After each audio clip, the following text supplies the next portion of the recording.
Hey guys, going on? Cypher Gaming back. Welcome to part 2 of the Assassin's Creed 3 playthrough. Last part we basically got to know Desmond Miles again, and just got caught up with what's going on with the Animus and Templars and everything. Now, this last part was just, we were on the boat, kicked a little bit of butt, and you guys are going to see the, result of that. Go away. So these guys were the people that we beat up last time. They're obviously a little bit sour because they got their butts kicked, but they provoked me. I didn't provoke them, but you know, they feel kind of stupid now. But you know, basically in this mission you're walking around trying to investigate the crew, and the reason for that is because last mission, if you guys remember, the captain of the boat actually said that, or told, you know, Connor Kenway, that some weird stuff was going on the boat, and a lot of the people on the boat were acting weird. There's like I think it was called a mutiny that was going on, and he thinks that some people were going to overthrow him, or some kind of weird situation that was going on, and he wanted us to basically fix that. And so that's exactly why I think we're in this mission. We're going to be investigating and talking to a lot of people to see what's going on exactly, because a lot of people in the boat aren't acting the way they're supposed to be. So, you know, obviously the captain doesn't want to be overthrown. I mean, if you get overthrown as a captain, I mean, the whole boat's gonna go crazy and there's no order, etc., etc. But the boat's pretty lively, and we get to talk to one of this fellow here. He gives us a little bit of information. The you gave Graves and Quill wasn't by choice. Aye, blockheads, the both of them. Where are my manners? Louis Mills, pleased to meet you. Connor Kenway. So, should I be watching my back? I think the boys learned their lesson. They're normally not so nasty. Honest, it's just the past few crossings have been a bit rough. Oh? Captain's trying to cut costs, reduce rations, lower wages, more dangerous cargo. It's put the crew on edge. Is there cause for concern, then? Not if I can help it. But the captain needs to think about the way he treats his men. So Louis Mills, we get to talk to this guy first. He had a little bit of interesting stuff to say. It looks like he's kind of against the captain, but he's cool and calm and collected for some reason, considering what's going on the boat. He doesn't really seem to care much, which I found to be kind of weird. You there? I have some questions for you. That's nice, but I ain't got time to gossip. Yeah, this guy's he's a real joker. There anyway. You want information? Try the cook or the doctor. Everyone's always chatting them up.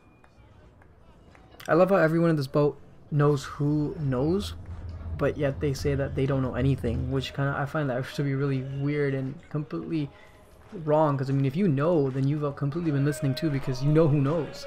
So it was kind of funny. I was like, well, if you don't know, it would just make you walk down a little bit too much. This is the cook here. Won't be serving for another couple hours. Some biscuits in the barrel if you're desperate. Actually, I've come with a question. What's that? Have any of the men been acting strange recently? Said anything that struck you as out of the ordinary? The boys cry about the rations, as if there's anything I can do about it. Beyond that, I ain't heard much. My advice, go find James. His ears are always open. So the cook... And where might I find him? Right behind you, actually. He's the one sitting on the barrel. So yeah, the cook wasn't very helpful. He just basically redirected us to James. Now here, those two markers, there was the cook and another marker. I think I missed the other marker because he talked to the cook, so there might be an alternative way to figure it out. Are you James? Aye. Connor Kenway. This guy's name is so sick. I know who you are. I was hoping you could answer some questions. I figured as much, but not here. Follow me. So, what do you want to know? Have you seen or heard anything out of the ordinary since we left port? Anything that gives cause for concern? Some of the men have been gathering at night on the upper deck. I've only caught bits of their conversations, so I couldn't say for certain what they're up to. But I suspect it bodes ill. Is it a mutiny they're planning? All I know is they've little love for the captain. Mills has been trying to talk him down, but there's only so much one man can do. So Mills. Thank you for the information. That's the first guy we talked to. The I only wish to see us reach the colonies alive. he's the guy that was really cool and calm and collected. He just said that, oh, the captain should realize how he's treating his men. So his name pops up again here. I found that to be kind of weird. He's the guy that's trying to calm them down. He doesn't. It's as if he doesn't seem to care. Evening, sir.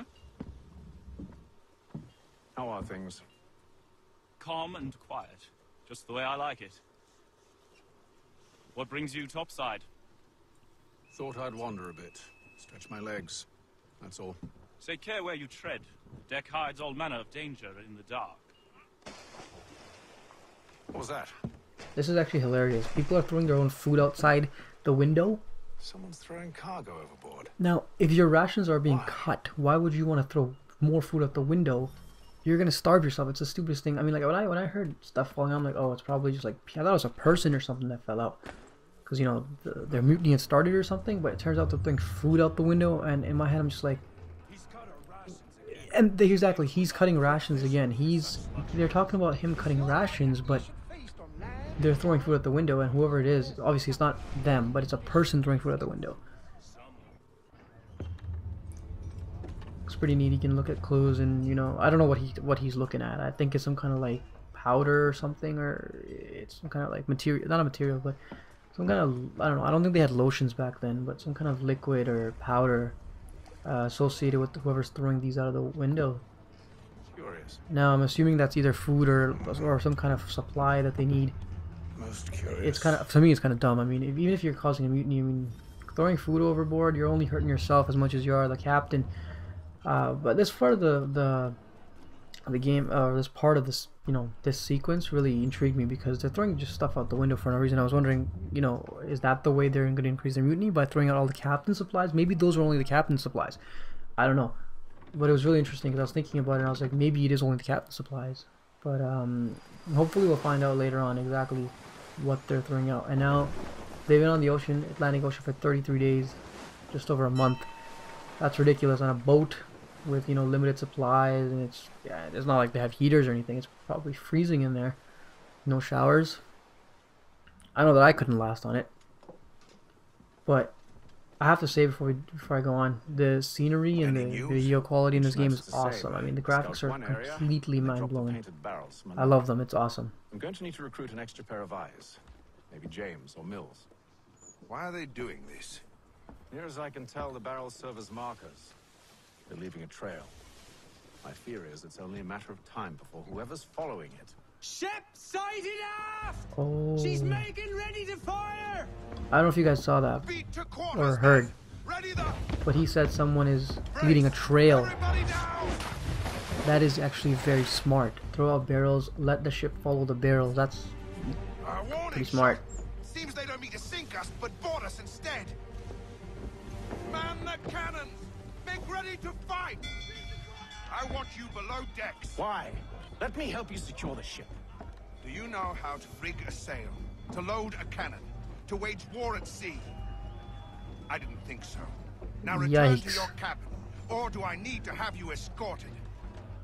The big bad captain. I can't believe we just took that from him. Secure the hatch! Considering that he's the one who investigated everything. Have you been topside?